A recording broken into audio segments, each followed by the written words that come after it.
Another day, another dollar.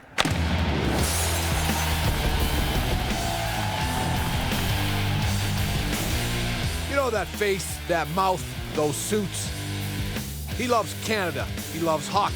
All I got to say to you, linesman, is drop the puck. He's good. You say thanks, Mom. He's bad. Politically correct suck. He's the unfiltered, uncensored, raw voice of Canadians. He's the heart and soul of this country. If they say I'm a racist and a bigot for trying to protect Canadian youth, then so be it. God bless me. I'm Bret the Hitman Hart, and I'm here to tell you that Don Cherry is the greatest Canadian. He's the best there is, the best there was, and the best there ever will be. Try to keep this country together. I'm the glue that holds it together.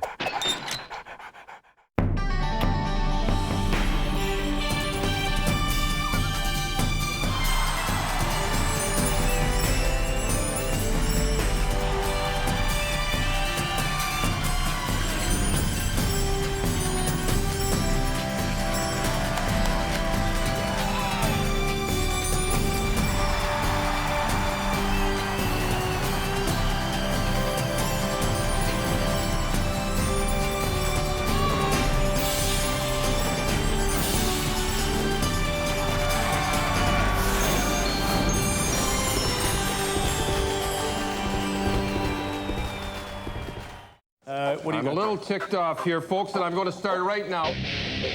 I understand Don Cherry. Just go out, have a good time. That's what our problem is. We have a lot in common. That's what they call you, the elite media. They call you the great unwashed, and me too. I'm your leader. He's high collars and fancy suits. I'm pink tights. Let's face it, we're both showmen. He's grapes, I'm the hitman. From Calgary, Alberta, Canada, Bret Hitman Hart! I played good guys and bad guys, and people have loved me and hated me, just like Don Cherry. I performed in the ring, and he does his thing in the arenas. And every Saturday night, millions of Canadians from coast to coast to coast tune into his act. Don Cherry, put her there, our kind of guy.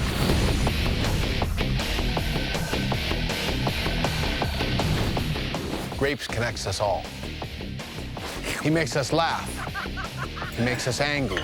He makes us think. What other Canadian does that? He's a national treasure, and that's why he's the greatest Canadian.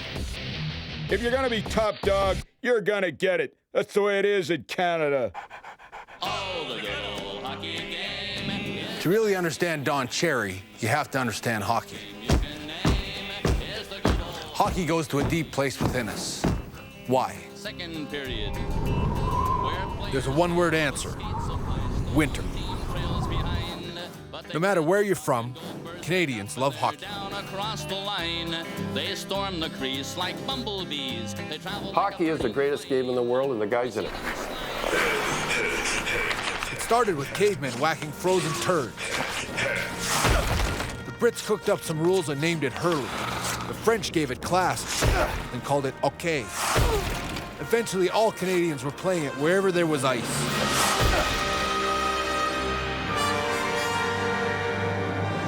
It's become our tradition, and that's what Don loves about it. It's the greatest game in the world. I watched Don Cherry. I'm not allowed outside at night. Our love of the game starts here, in arenas across Canada. And it was an arena just like this that Don first put on skates. As long as there's been hockey in Canada, kids have been dreaming of making it big in the NHL and winning the Stanley Cup. What's your big dream? Become an NHL player. I want to be in the NHL when I'm older.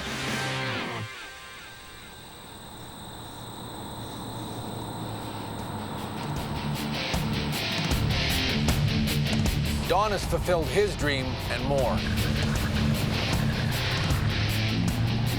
He's the most visible person in Canada, but there are things we don't see. His Royal Dalton figurines, his pet goldfish, his passion for gardening, his love for his Lincoln, or even his weekly trip to church.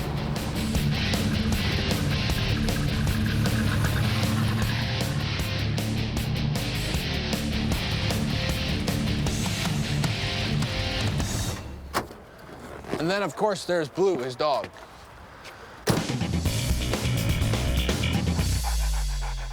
I kid you not when I say that Blue is afraid of nothing. With Blue in his corner, he's become wildly successful. TV shows, videos, sports bars. But no matter how big he gets, Don has never let it go to his head. He's always been the same old grapes. A hockey guy who is the greatest Canadian. Cheers. Cheers.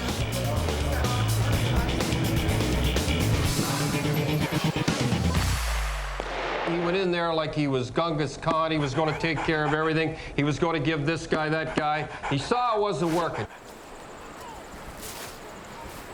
Lots of us wear those little tiny maple leaf lapel pins when we travel, but most of us tend not to wear our flag on our sleeve. Don Cherry shamelessly wears his on his sleeve, his tie, and maybe even his socks.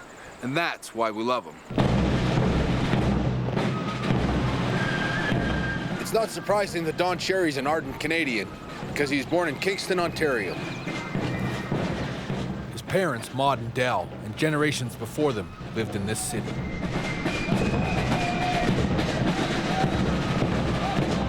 This is the house that Maud and Del raised him and his brother Richard in. It's not a national monument, but it will be someday. It's been renovated since then, but this is the living room where Don's dad read Horatio Alger stories. And down here in the basement, you can still see where he and his brother painted their names on this beam. This home grounded Don in old-fashioned Canadian values. This city gave him a sense of history. Kingston was the first capital of Canada. As a kid, Don would have known all about Fort Henry, built after the war to guard the entrance to the Rideau Canal. He knew the Royal Military College, the training academy for the Canadian military elite, like the back of his hand. That's where Don's mom worked as a tailor. Kingston's full of old institutions. When you're raised among them, you learn to respect tradition.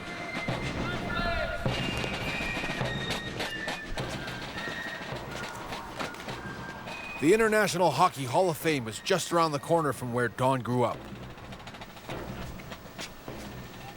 All of Kingston's hockey heroes are here.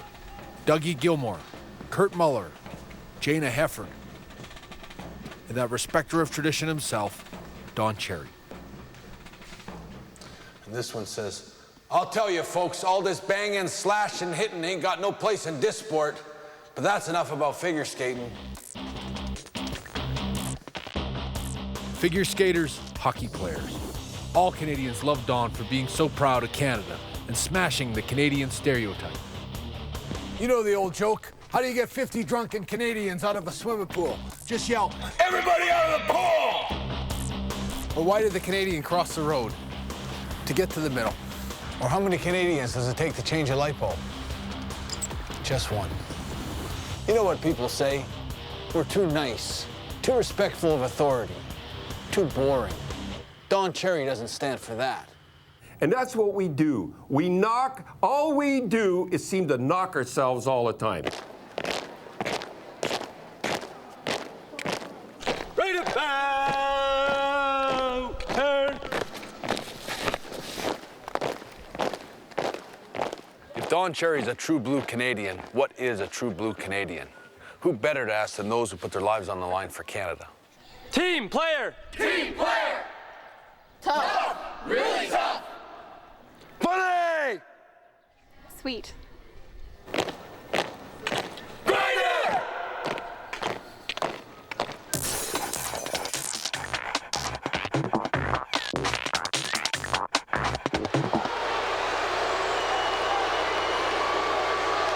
I'd like everybody to stand back and listen to the Canadian national anthem. I understand Canadians. I understand them because I am one, because I've traveled and wrestled around the world, and I know firsthand what others think of us. Look at Bret Hart. Canadians know how to sweat. Canadians aren't afraid to lose a few teeth. Canadians know how to make things work. And we remember to call our mothers. Canadians are the grinders of the world.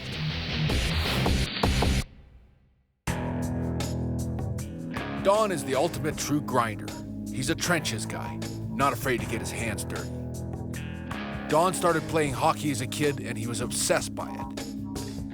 Even the note under his yearbook picture read, ambition, pro hockey player. He found a way to play for 4 teams all at the same time. You gotta be crazy about hockey to do that. If there's one person I can attribute my career to, it's my dad. Don learned from his father, too, Delmar Cherry. Delmar was a huge man, 6'2", 234 pounds, 17.5-inch neck, 32-inch waist. He could be explosive. He stood up to the toughest of the tough. And he loved his family. My father was not a pal. My father never played, games with us, and we were never pals together. He was the father. That's the way I think it should be. The only person who could intimidate Del was Maud, Don's mom. Her temper was famous. She didn't take any guff from the kids, went to church and lived by the golden rule. Together, she and Del brought home the bacon. On Saturdays, Don and his brother Richard watched cartoons at the movie theater whenever their dad had to fix the projector. Go! Don loved that, the Looney Tunes rock'em sock'em take on life. You get hit in the head. Oh, jeez. Doesn't that hurt? I'm just trying to prove a point. Del taught Don about hanging tough and never giving in. Every night, Del read stories about Admiral Nelson and the boys in the Horatio Alger books. And it's about a guy or a kid that's with his mother. Usually the father dies, and he has a tough time, but he's honest to a fault, and he usually gets fired because he's honest, but he makes his way back, and in the end, he wins. And then he'd look at us, and when the kid was courageous and he was honest, he stopped and looked. So it was drilled into us to be honest, to be courageous if you want. I'm not shy to say that. And but we were always taught too. We never forgot a slight. We might forgive it, but we never forget it. And we never forgot a friend. My dream, to be world champion, which I was. Don's dream, to play hockey for money in the NHL. In grade 9, he dropped out to make it happen. I quit school and I was in junior. My mother, when I phoned and told her I've quit school, and she said, well, what are you going to do now? I think I did say, don't worry about me, Ma. I'll be all right.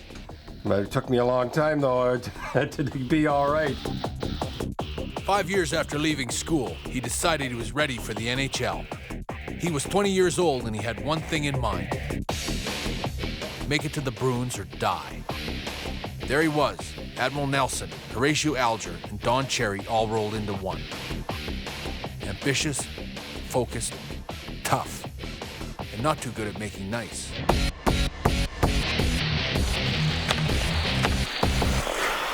Canadians are taught to treat everyone equally, to respect one another, not to show favorites. That's how I was raised. Don Cherry, too. At training camp, it didn't occur to him to go easy on the stars, not even the NHL players. He hit everybody. Well, that didn't get him into the Bruins, but the Hershey Bears took him on. At the end of the season, the Bruins called him up to play the last game of the playoffs against the Habs. It was in the Montreal Forum. His mom and aunt were there to watch. His face was in the Montreal Gazette. He'd hit the jackpot. His dream had come true. He was a Boston Bruin, but only for that one game, because that summer he wrecked his shoulder. He was never to play in the NHL again. But part of his dreams had materialized. He was playing hockey for money, honing his role as a grinder, getting a reputation as a brawler. He stayed in the minors for 16 years on 10 different teams. Altogether, he played 1,033 games, scored 102 goals, and spent 1,343 minutes in the penalty box. There were 16 years of Canadian-style hockey. No helmets, no mouthguards, fighting it out. Most of the players with no teeth. One of their players, the Denver Spurs, takes on one of our guys, does a pretty good number on him. So I have to straighten the guy out, right? So him and I go pretty good. I do a number on him, but he does a number on me too. Cuts me from here to here. So I said, where's the doctor? Blood's coming all over the place. Hi, Doc. He says, I'm sorry, kid. Somebody broke in here last night, stole all the stuff. He pulls up, he starts stitching. He pulls out a needle like you can't believe. They're round, eh? Only they're pretty thin up here, around here. This is thick. He starts sewing, goes across here, all the way across here, all the way along here. I know you can't believe it looks so good now, but all the way across here. And he cuts them off, the thread off like that. Sticking out like this. That's the way we lived back then. No gloves, the guy's blowing smoke on me, and you know how much I did it for? $5,200 a year, and I wouldn't change one thing.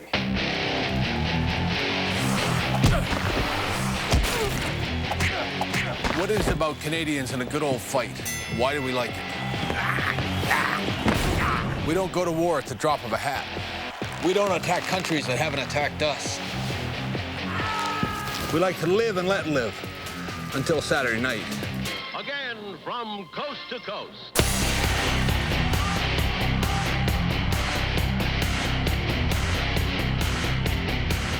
I mean, can I say something about this guy? He's 6'3", 215 pounds, and he comes out and says there shouldn't be fighting in the game. Where hockey's concerned, Don's absolutely adamant about the unwritten code of ethics, which is to say, he believes in fighting with a good Canadian heart. So, no sucker punches. Too long to debate here, but the one redeeming thing about fighting is it was honorable. Honorable, Two that's men tough. decide to go consenting adults thing. Oh, yeah. Consenting adults? That's right. There they go, all by themselves. Fighting is as Canadian as the beaver. When you think about it, there have been more than a few knockdown dragouts over keeping this country together. 2 Quebec referendums and Meech Lake. And it ain't over yet. I'm careful what bars I go into wearing my lime green suit here, or guys will be holding my hand. Hey, guys! Look who I ran into. Hey, how's it going, ladies? Beer, beer, beer, bubba, beer, beer, beer. To be the greatest Canadian, you gotta like beer. Don Cherry loves beer. 5 or so pops a night. Back in the 50s, still in the minors, he liked beer better than women. Until he met Rose, the love of his life. It was a case of opposites attract. He was a hot-headed, belligerent Scots-Irish Protestant, and she was a tiny, quiet Italian Catholic. So we went to the game, and Don got in his fight there, and he got cut. So when I waited for him after the game was over, and I saw this fresh cut, and it still was oozing blood and these stitches, I thought, oh my God. Like, you know, I said to Don, why do you like this game? Look at your face. And he says, oh, I love it. You know, he was still pumped from the fight. So that was our first date. They got married and within a few years had a couple of kids, Cindy and Tim. They sacrificed all for hockey. 53 moves with Rose traveling pregnant, living in godforsaken places, but never complaining. Started out with the Barrie Flyers, then I went to Hershey, where I met Rose. Then I went to Springfield, where I met Eddie Shore, the Darth Vader of hockey. I was 3.5 years there. They call it the Devil's Island, the pits of all time. Sudbury, Kitchener, Spokane, Tulsa, Vancouver. Even back in 1959, Don knew his dream of playing for the NHL might not come true. He felt it on the way to Trois-Rivières on a ferry boat while listening to an NHL game on the radio. Depressed, he looked up at the sky above the St. Lawrence and said, God, what have I done to deserve this? I used to pray every night. He said, Lord, please let me be a professional hockey player. Unfortunately for me, I forgot to say the NHL, and I spent 16 years in Siberia.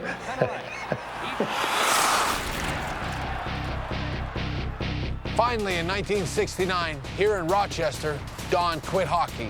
His career was a big, fat zero. I thought I was going to play forever. And what happened was I couldn't get a job. I couldn't get a job sweeping floors because I worked construction for 2 years and I got laid off.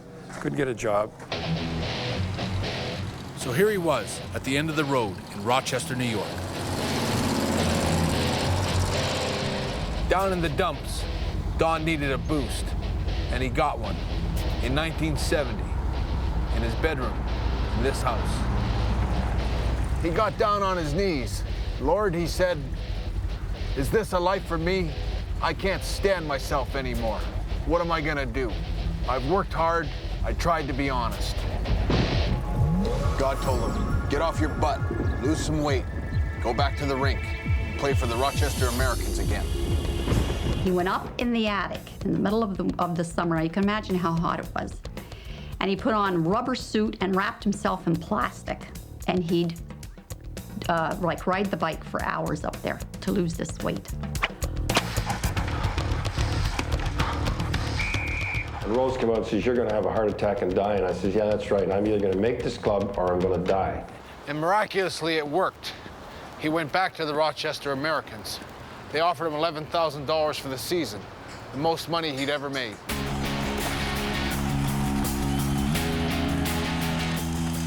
He was back in the saddle. And suddenly the job of coach became available. I made the team, and halfway through the season, I got made coach. And when I got behind the bench, I was what I was born for, to coach. And he was good at it. He took the team to the American Hockey League Championship. He coached the Canadian game the Canadian way. Motivate the players to work. To dig the puck out of the corners, to protect the stars, and defend their turf. In 1976, Don was named AHL Coach of the Year. That got him a job offer from the Boston Bruins. He was Coach of the Year that year in the American Hockey League, and 2 years from then, I was coaching Bobby Orr and the Boston Bruins, and they say there is no God. It was better than his childhood dream of playing in the NHL. It was coaching in the NHL. With Grapes as their admiral, the Bruins were first in their division 4 years in a row. Not too shabby for a guy who'd hit rock bottom. The Bruins leader, Don Cherry. Dapper, controversial, forever quotable, they call him Grapes. The only coach in the game of hockey capable of putting fans in NHL arenas everywhere. The Don Cherry we now know and love was taking shape. The players worked hard for him. The fans loved him. The media flocked to him. Canadians revered him. Greatness was being thrust upon him, but his bosses were getting pissed off.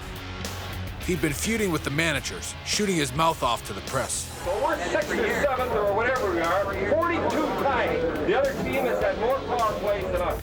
Maybe you should have sucked up to management, but that wasn't Don's way.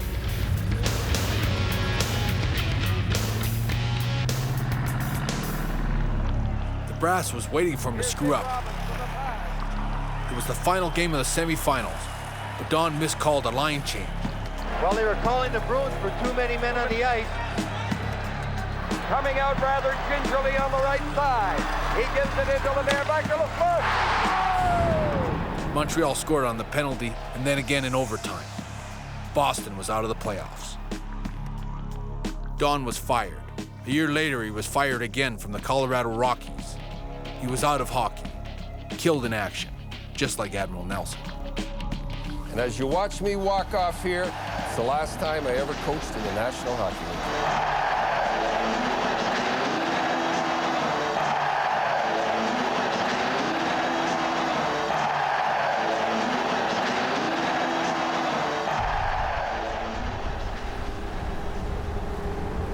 League. He needed to contemplate, so he came to Kingston, got on this ferry.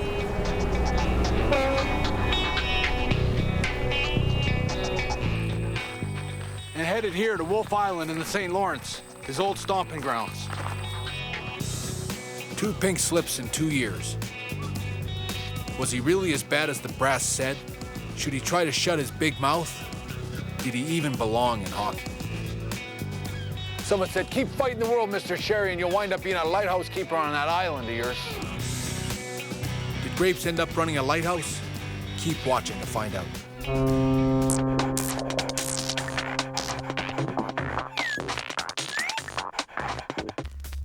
Canadians are sweet as pie, tough as leather.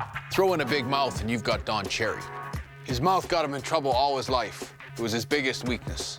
But in Canada, our history is all about turning weaknesses into strengths. So how was he going to turn his big mouth into a strength? Well, along came the CBC and a chance to appear on Hockey Night in Canada. At the exact moment of the infamous Russian-Canadian juniors brawl, I was greatly concerned that some young man would be severely injured. I don't think disgraceful incident is too strong a term, Don Cherry. Well, that's what happens when you get in a fight, Brian. Somebody can get hurt. You know, that's why you get into fights. But we talked about this. I'm going to shock people out there, and I'm going to say it because I want to say it. They asked me on here, I'm going to say it. If I had been coaching there, and Bert's going to take a lot of heat from this, if he hadn't sent his players over there when 19 Russians were out there, then he wouldn't have been a man. We talk about the feelings of these young men. These young men had better learn, and learn quickly. You don't go through life conducting Pier 4 brawls. Stay with us. Sports Weekend will continue right after this. So we go to commercial, and this is a true story. He's sitting there. Brian, I figure I'm through on television anyhow, but if you say Black Mark once more against the Canadian kids, I'm going to hit you.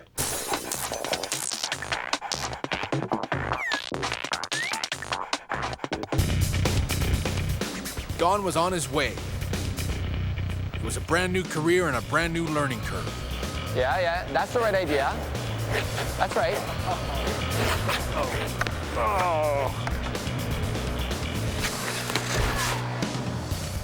I know how to wrestle, but I never learned how to skate. It's not as easy as it looks. But Don learned his TV lessons fast. He was a natural. Tell him it's tough to soar like an eagle when you're mixed up with turkeys. he understood it was all about entertainment. High energy, big opinions, outrageous style. Of course he doesn't like the banging and the smashing. Why would he? He's only this high. Coach's Corner. His wardrobe couldn't have been better. No, listen, you look good, really, on it. You look good. Do I look lovely? Jeez, I look good. And his English couldn't have been worse. I'll tell you a story about a preposition. I went out to Vancouver, had to honor the Vancouver Canucks at the time, and Roger Nielsen was the coach, so he's over in the corner. I tell this story. He's over in the corner, he's got Swedes, Finns, Czechs, Indians, and everything over there. So I go over and I say, hello, and he says, hello. So I got to make conversation. I said, where's the bathroom at? And he says, there you are, Cherry. I'm trying to teach my foreign friends, proper English. You come over here, where's the bathroom at? We do not end our sentences with a preposition around here. I said, okay, Roger, could you tell me where the bathroom's at, you asshole?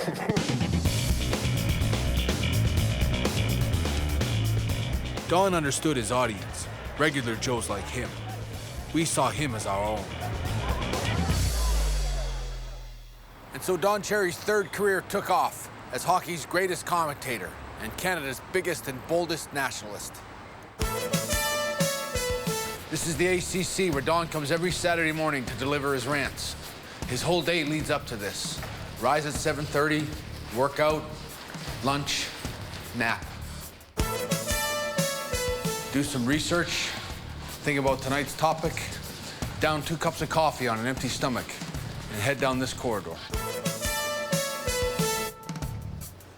Don't tell anyone, not even Ron McLean, the topic. Clear the studio.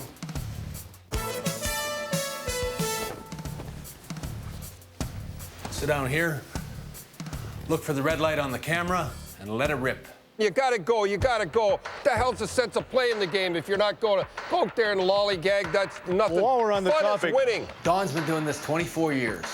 Poking fun, snubbing, deflating, being the wise guy. Are you kidding me? These guys are too fat. They're way too fat. You people that love the Russians, listen to what they say about us. Go ahead. It's not the Russians. This is the Swedes. Same thing. Alpo, it sounds like a dog food. Now, just a minute. Creates a little stir. So what? Those who criticize him are being, just a little too politically correct. The do-gooders, the whiners, and the ones on TV. At least he's honest. They can call me anything they want. I'm a good old boy, born and bred Canadian, 200 years here. Call me anything. And people sure do, all the way up to the House of Commons. Don Cherry tient des propos méprisants et voire racistes. He should be ashamed of himself. It's disgusting. Here's what's being said about you. Let's look at this list of adjectives that have been ascribed to you. Moron, pinhead, blathermouth, bully, vain, crude, troglodyte, which is a cave dweller, butcher, misogynist. I says you're a misogynist. Yeah, you thought. What, I mean, massage people? More like a chiropractor. Wait a minute. That's fear of women. Fear of women? Then that's most appropriate. Rose. Here's what I think. To understand Don, you have to realize that everything starts with his love of Canada. We are the best, the toughest, and the grittiest. If you get that, you get Don. And you know, kids, the Americans and the Europeans have got us all figured out, but the one thing they always say, they can never figure out Canadian character and heart, and let's not lose it, okay? We don't agree with everything he says, but he does keep us on our toes. An old Legionnaire give me that. He says, hang that up there because he's ticked off, I'm ticked off, and more important, the pilots and the troops are ticked off at these anti-war people that are going around. He sticks pins in all our sacred cows. Lefties, they're softies. He's an old-fashioned conservative, and there's a lot of Canadians who think that way. Don Cherry for Prime Minister signs all over the building, and I've begged you so many times to take up coaching. Would you maybe consider running for Prime Minister? And if so, what would you do? First thing I do, the foreign fishermen are out of Newfoundland. Second, metrics out, and capital punishments in. Capital punishment's exactly what it'd be if you ever did get there. Multiculturalism. He knows we all have roots, but if we're Canadians, we're Canadian first. Quebec. He's not anti-Quebec, but he's anti-anyone who messes with the flag. What's this here going on out at the village out there? Something about flags? The member of parliament from Rimouski complained that the Quebec athletes were under tremendous pressure because there are so many Canadian flags. So many? Are they Canadian? Yes. Yeah, they are Canadian. They're under pressure from Quebec because there's so many Canadian flags. Well, how do you figure that? Her point is that all this flag waving creates such a sense of expectation. Oh, I see. That, you're supposed to do it for your country. Are you sure it's that? I hope. I think it's that. You know what it is. They don't like the Canadian flag. You know, it's a funny thing. They don't want the Canadian flag, but they want our money. They don't mind our money. We bail them out, and that there's lots of money. They got the Canadian flag on the dollar. You know, I've never seen such a bunch of whiners in my life. Don uses the Charter of Rights and Freedoms every time he opens his mouth. That's for the guys that keep us safe, the firemen and the police. Our troops, they're the greatest guys in the world. The U.S. Canada first, but the U.S. is our neighbor. Come out for it one way or another. Don't sit on the fence. I am. Yeah. I'm on the Canadian fence. Yeah, I'm on the Canadian. But you're a Canadian guy. I don't get it. I'm a Canadian, and I'm with the United States because they're always with us. European players.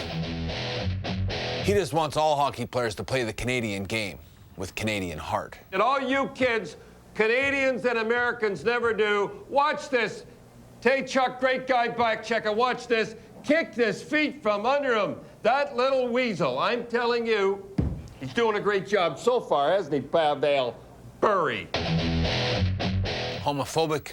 Just ask Scott Thompson. And I think the reason the level of belligerence in the NHL is being brought down is the Europeans, the faggy Europeans. And we're having the exact same problem. We are having the exact same... Well, you should know. I do, Don. Listen to this. And we're having the exact same problem in the gay community right now. Whenever a brawl breaks out in a bar, all the Europeans are in the corner saying, don't hit me, don't hit me. So when they say don't hit you,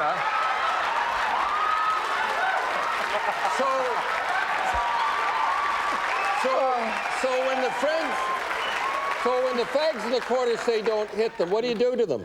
You kiss them. I know, that's it. Every time he puts his foot in his mouth, it's deja vu all over again. His saving grace is he's funny. And in this country, if you're funny, you can get away with murder. As for the CBC, well, follow me.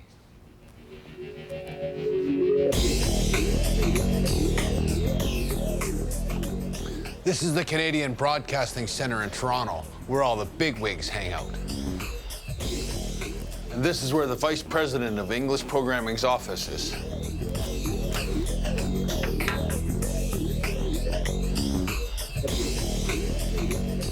Let's see if he's in. Nope. Must have heard we were coming. What Don Cherry says gets him in trouble with these guys, but not with us.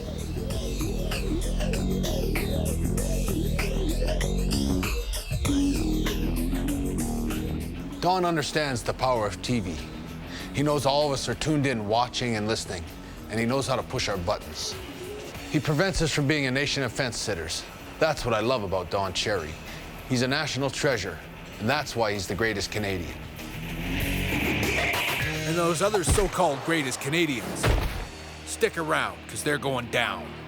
Oh, Canada, our home and native land. This is the opening for Rose Cherry's Home for Kids, a children's hospice and respite center.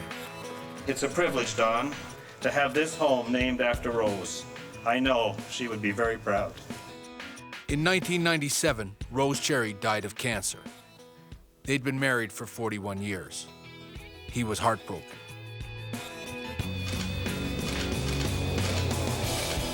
But Don got involved in doing for others, and that helped. Now he lends his name to dozens of cherries. Don Cherry has a heart as big as his mouth. Beautiful, eh? Beautiful. Even Wayne Gretzky's dad, Walter, thinks Don is a saint. He's an angel. He's the best person in the world. He's always helping others. Never ever stops trying to help other people. Just a great guy. That's it. Case closed. Don Cherry is the greatest. So here's what to do. Vote for Don. Stuff the ballot box again and again and again and again. Do it. You'll feel good about yourself as a Canadian. How could you not vote for Don Cherry? He's the best damn hockey guy this country's ever had. He brings all of us Canadians together. He speaks from the heart. We love him. And here are the top 10 reasons you gave for nominating him the greatest Canadian of all time. Keeps the true spirit of hockey alive. He cares about others. Hangs tough. He's passionate about Canada. Isn't it boring? He's inspiring. His suits are the most amazing things ever created. Don Cherry touches the true complex Canadian character. Nice but fighters. Fair but tough. Grinders with heart. We're complicated. You know what I think would be really sweet is to see Don Cherry's face right there on the $10 bill. We'll pull out a cherry or a grapes, and we'll think about what Don would say. Be tough, and don't back down. Fight to make your dreams come true. Take care of the kids and the old folks, and do what's right. Do what a true Canadian would do. He didn't build a railway. He didn't establish universal health care. He didn't give us a flag. We love him because of his spirit, his character, and even his clothes.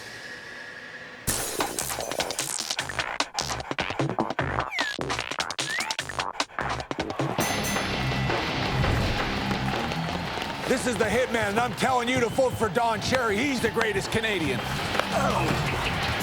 Suzuki's going down.